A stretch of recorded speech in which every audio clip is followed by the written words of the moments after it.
Jako Guyottův prostor označujeme štěrbinu mezi musculus interoseus dorsalis primus a caput transversum musculi adductoris pollicis. Do tohoto prostoru se mezi hlavami musculus interoseus dorsalis primus dostává arteria radialis a následně pak vytváří arcus palmaris profundus.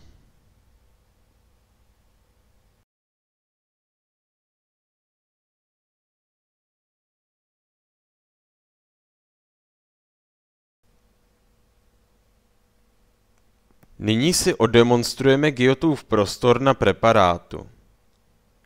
Rozsah záběru kamery je na schématu vyznačen červenou plochou.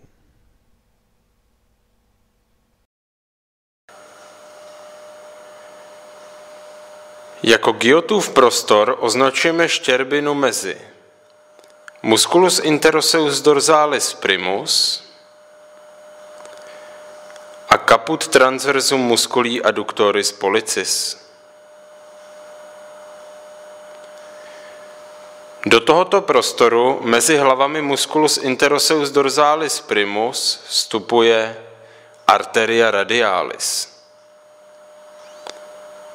která pak následně vytváří arcus palmaris profundus.